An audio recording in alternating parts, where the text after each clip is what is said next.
हम और तुम एक ऐसे युग में जी रहे हैं जिसमें सत्य की शिक्षा देने वाले, मार्गदर्शन का धर्म निभाने वाले गुरु भी झूठ बोलने लगे हैं। जिस समाज के गुरु झूठे हो, वह समाज कदापि सुरक्षित नहीं हो सकता। मैं क्षण और अमर को इस झूठ के लिए कदापि क्षमा नहीं करूंगी, कदापि नहीं। आप सत्य कहती हैं महारानी।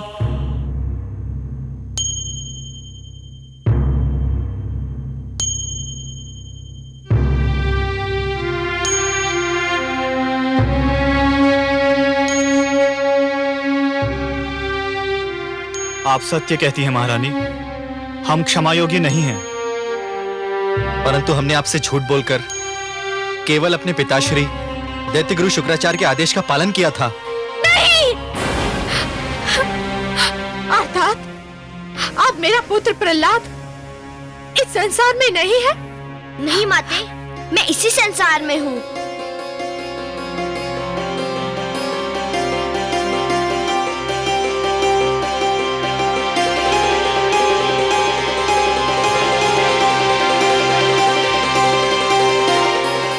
आपका आशीष सदा मेरे साथ था, मुझे क्या हो सकता था?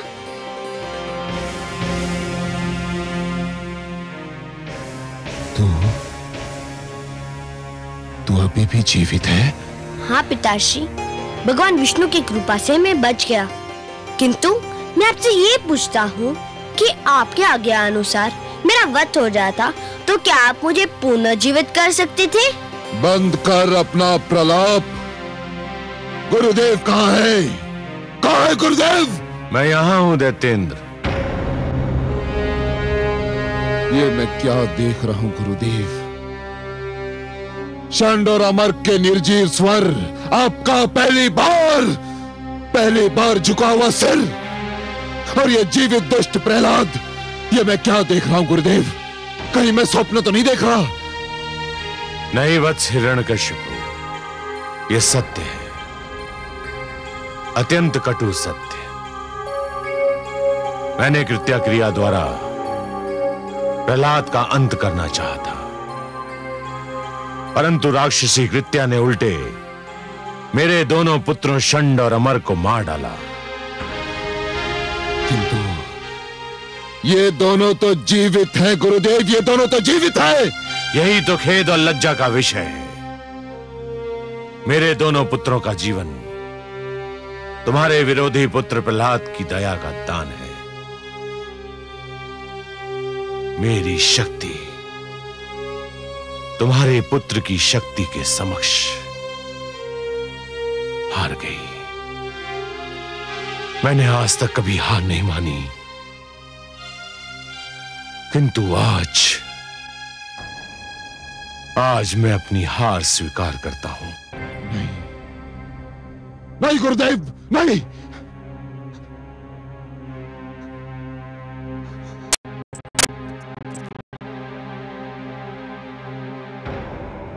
ये नहीं हो सकता, ये नहीं हो सकता। मैं ऐसा नहीं होने दूंगा, ऐसा कदापि नहीं होने दूंगा। तेरे विष्णु ने मेरे भाई को छीना, मेरी बहन को छीना, और अब मेरे गुरुदेव को छीन लिया तेरे विष्णु ने।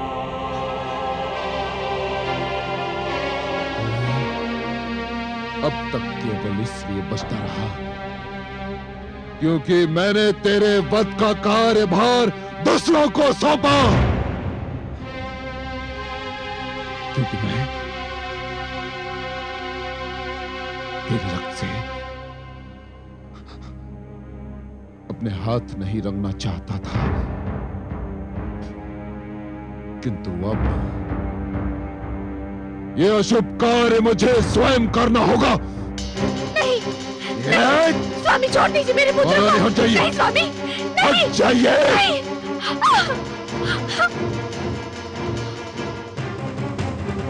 अब कोई नहीं आ सकता तेरे मेरे बीच। अब ये संसार देखेगा ये एक पिता अपने पुत्र का वध कैसे करता है।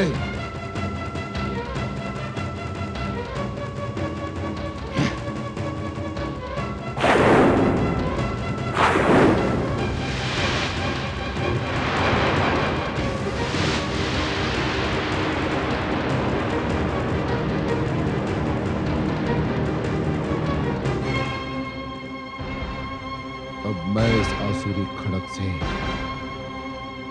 तेरा शीश उतारूंगा।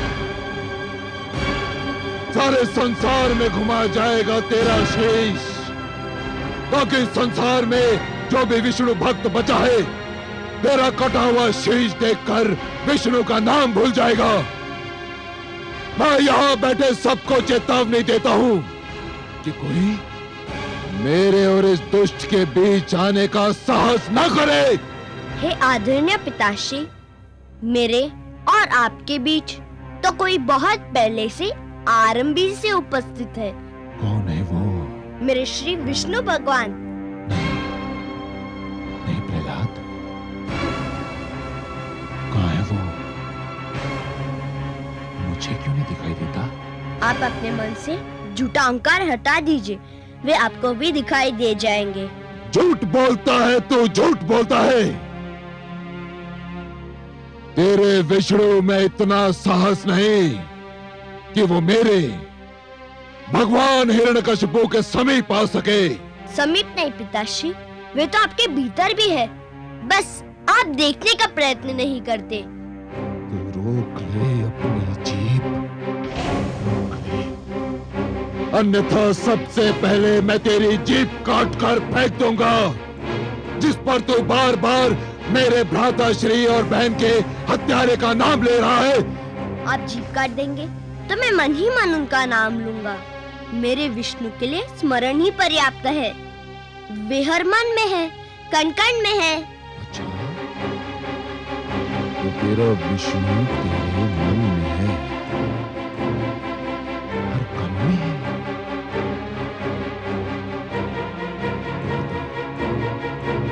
तेरा विष्णु स्लोस्तम में है? हाँ पिताश्री, मेरा विष्णु इस लोह स्तंभ में भी है। सैनिकों, इस लोह स्तंभ को अग्नि से तपाओ, इसे अंगारे की भांति लाल बनाओ।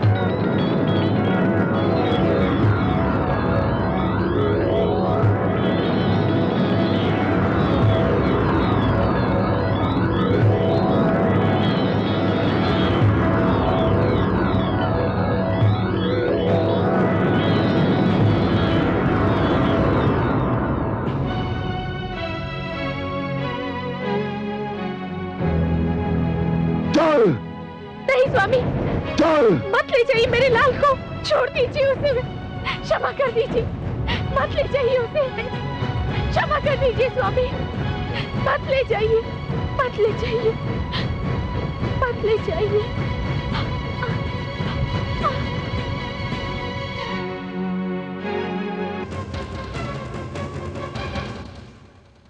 हाँ पुत्र, क्या कहा था तुमने?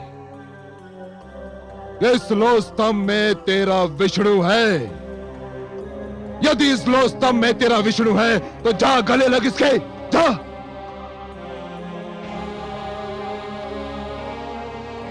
आगे बढ़ दुष्ट, अपने विष्णु का आलिंगन कर, जा। जो आज्ञा पिताश्री, आपका आशीर्वाद चाहिए। ओम नमो भगवते वासुदेवाय। ओम नमो, ओम नमो।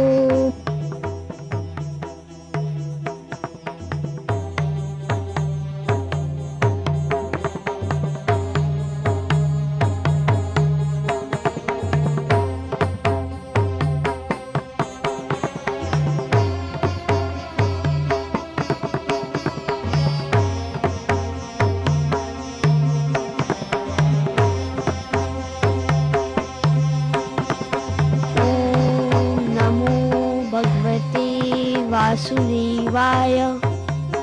ओम नमो भगवते वासुदेवाय। ओम नमो भगवते वासुदेवाय। ओम नमो भगवते वासुदेवाय।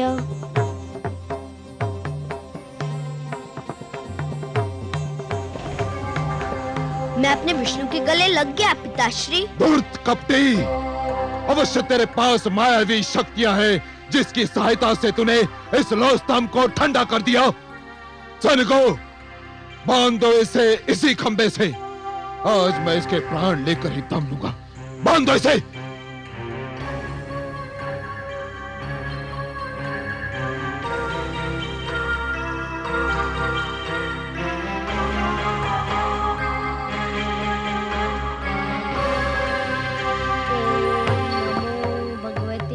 वासुदेवाय।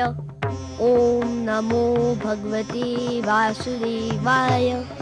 ओम नमो भगवते वासुदेवाय। ओम नमो भगवते वासुदेवाय।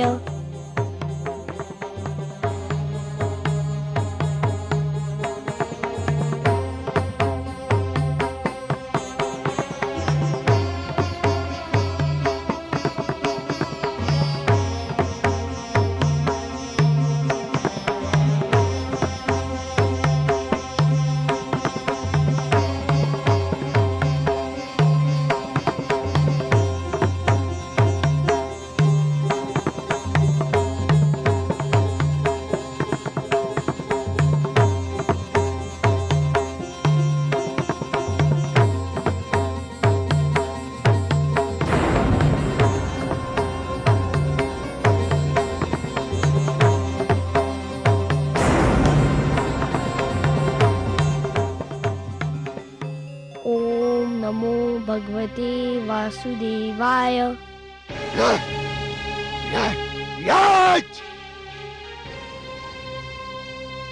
अब तुझे कोई नहीं बचा सकता, तेरा विष्णु भी नहीं। हाँ,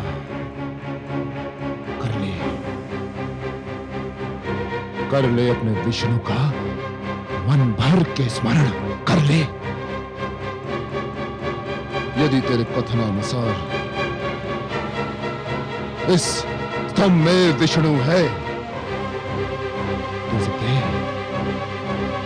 कि वो बाहर निकलकर तुझे दर्शन दे और तेरे वध का दृश्य भी देखे।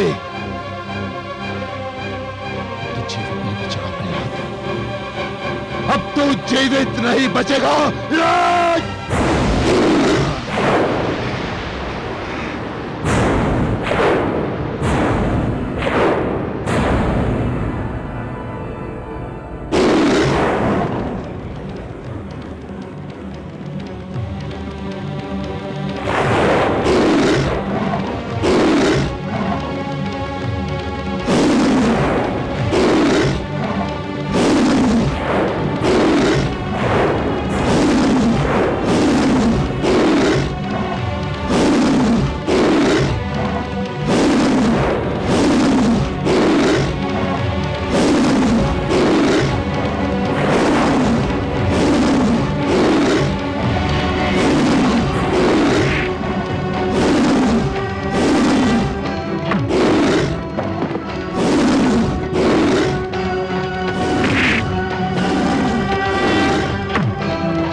तू?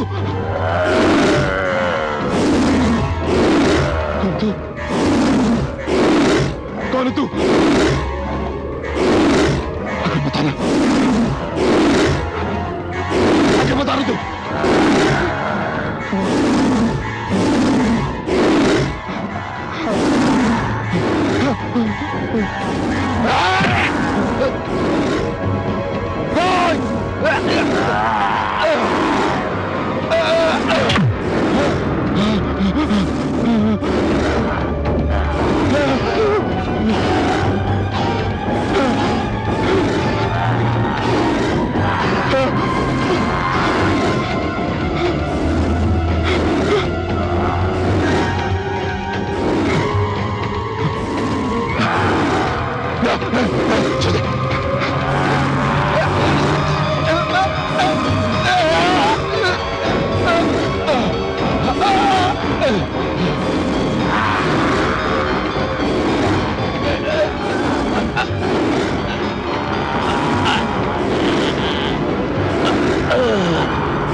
छोड़ दे मुझे, छोड़ दे। कौन है तू? मैं तेरी मृत्यु हूं धूर्त, तेरा काल। नहीं, ये नहीं हो सकता। मैं नहीं मर सकता। मैं भगवान हिरण्यकशिपु हूं, मैं नहीं मर सकता। क्यों नहीं मर सकता दुष्ट? क्या तूने किसी माता के गर्भ से जन्म नहीं लिया है? ब्रह्मा जी ने मुझे वरदान दिया है। क्या वरदान दिया है? कि ना मैं दिन में मर सकता हूं, रात्रि में। तो देख दुष्ट, इस समय ना दिन है ना रात्रि, ये संध्या काल की बेला है।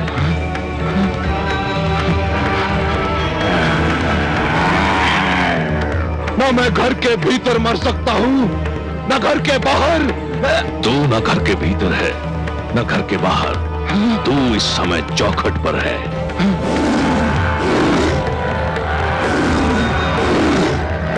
ब्रह्मा जी ने कहा था कि ना मैं धरती पर मर सकता हूं, आकाश में। ब्रह्मा ने सत्य कहा था। देख तू इस समय ना धरती पर है ना आकाश में, तू धरती और आकाश के मध्य मेरी गोद में है। और क्या कहा था भाग्य विधाता ने? उन्होंने कहा था कि ना मुझे पशु मान सकता है ना मानव। मुझे ना कोई पशु मानेगा ना मानव। मैं आधा नर और आधा सिंह, मेरा नाम नरसिंह है। और क्या कहा था? उन्होंने कहा था कि मेरी मृत्यु शस्त्र संभव है, न अस्त्र से। मेरे हाथों में ना कोई अस्त्र है ना शस्त्र। मैं अपने नखों से तेरा उदर चीर कर तेरा वध करने जा रहा हूं। अरे बचाओ, अरे बचाओ, कोई। तेरा अंत निकट आ चुका है मूर्ख। तू बच जाता तो एक ऐसी परंपरा का जन्म होता जो समस्त सृष्टि के लिए अनर्थकारी सिद्ध होती। पिता जन्मदाता है, यदि वही अपने पुत्र का वध करने लग जाए तो सृष्टि का क्या होगा? बचाओ।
पापी, महापापी, अधर्मी, तूने मेरे भक्तों, संतों महात्माओं और सत्य के पथ के पथिकों का जीवन संकट में डाल दिया था। मेरी ही इच्छा से प्रहलाद जैसे भक्त का जन्म असुर कुल में हुआ, ताकि तेरे अभिमान को तेरा ही रक्त ललकारे और संसार को यह ज्ञान भी हो कि असुरों में भी महापुरुषों का जन्म संभव है। हे नराधम, तूने ब्रह्मा से छल द्वारा एक वरदान क्या मांग लिया? तूने वास्तव में यह समझ लिया कि तुझे मृत्यु से मुक्ति मिल गई। मूर्ख, परमेश्वर के अतिरिक्त जन्म और मृत्यु के चक्र से कोई मुक्त नहीं है। तेरे मन में यह भ्रम समा गया कि तू श्रेष्ठ है, तू सर्वशक्तिमान है। हे दुर्बुद्धि, हे दुर्मते, केवल ईश्वर श्रेष्ठ है। ईश्वर, केवल ईश्वर सर्वशक्तिमान है, केवल ईश्वर सर्वशक्तिमान है।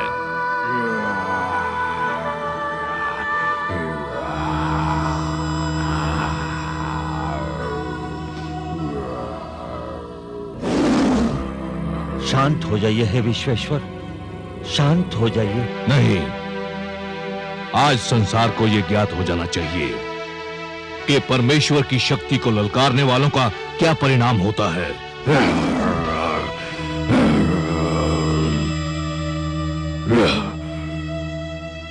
हे जनार्दन, हे लक्ष्मीपति, दुष्ट हिरण्यकश्यप अपने परिणाम को पहुंच गया है। अब अपना क्रोध रोक लीजिए। नहीं, अभिमानियों को यह ज्ञात हो जाना चाहिए कि उनका अभिमानी सिर किस प्रकार पैरों तले रौंदा जाता है।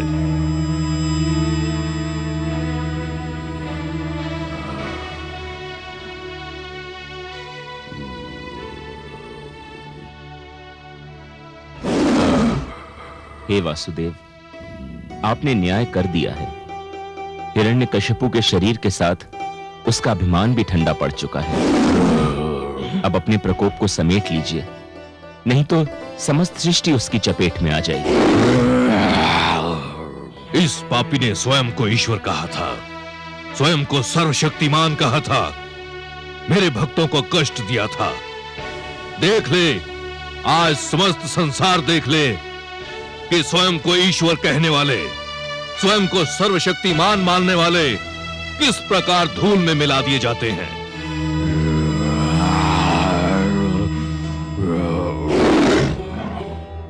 हे दया निधान, हे कृपा सागर, हे करुणा सिंधु, मैं जानती हूँ जब मानवता पे कोई संकट आता है, जब कोई आपके भक्तों को सताता है, तब आपके मन में क्रोध का ज्वार उमड़ता है। परंतु हे सर्वेश्वर, आपके भक्तों के शत्रु को आपने अपने हाथों से मारा है। अब तो आप शांत हो जाइए। कैसे शांत हो जाऊं? अधर्म को कैसे सहन कर लूं? अधर्म मेरे समक्ष मृत पड़ा है और अधर्म को तो मैं मृतक रूप में भी नहीं दे सकता।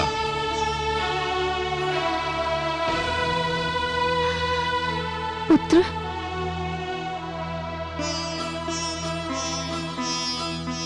पुत्र, इनके क्रोध का कारण है तुम्हारा कष्ट। केवल तुम ही इनके क्रोध को शांत करा सकते हो। यदि इनका क्रोध शांत नहीं हुआ तो प्रलय आ जाएगी, सारी सृष्टि संकट में पड़ जाएगी। आओ पुत्र। ओम नमो भगवते वासुदेवाय। हे मेरे वासुदेव, मेरे विष्णु, मेरे मन में जन्म से आपकी जो छवि बसी है वह बड़ी सुंदर, बड़ी कोमल, बड़ी मनमोहक है। मैंने हर पल उसी छवि को पूजा है। हे जगदीश्वर, मुझे आपके इस विकराल रूप से डर लग रहा है। मैं जानता हूँ आपके क्रोध का कारण है मुझे दी जाने वाली यातनाएं, मुझे पहुँचाया जाने वाला कष्ट। उन यातनाओं और कष्ट का आपकी कृपा से अंत हो चुका है। हे वासुदेव, विश्वास कीजिए, मैंने आपसे अपने भाई आह्लाद और गुरुजन शंडर अमर के जीवन की भिक्षा अवश्य मांगी थी, परंतु पिताश्री के जीवन की भिक्षा कदापि नहीं मांगूंगा। वे आपके बैरी थे, आपने न्याय कर दिया। अब आप शांत हो जाइए और मुझे अपना वह मधुर रूप दिखा दीजिए जो मेरे मन में बसा हुआ है। हे वासुदेव, मेरी विनती सुन लीजिए, मेरी प्रार्थना स्वीकार कर लीजिए।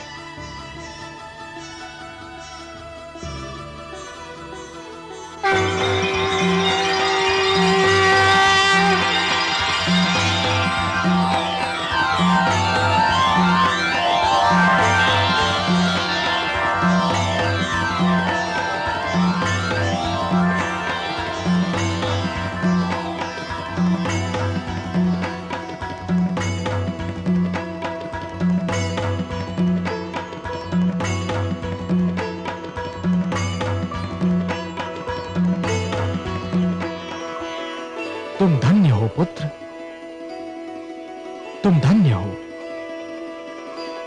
तुमने असुरों के बीच भक्ति की सुगंध फैलाई। तुमने दानवता के अंधकार में सत्य का दीप जलाया। तुमने असभ्यता की इस कीचड़ में सभ्यता का कमल खिलाया। तुमने इतनी छोटी आयु में मेरी राह में इतने सारे कष्ट सहे, परंतु अपने धैर्य का साथ नहीं छोड़ा। तुमने सबको यह दिखा दिया कि एक गुरु कैसा हो, शिष्य कैसा हो, शिक्षा कैसी हो। मैं तुमसे अत्यंत प्रसन्न हूं पुत्र प्रहलाद, अत्यंत प्रसन्न हूं। तुम मेरे परम भक्तों में गिने जाओगे। जब तक ये समस्त संसार रहेगा, कोई भी तुम्हारा नाम कदापि नहीं भूल पाएगा।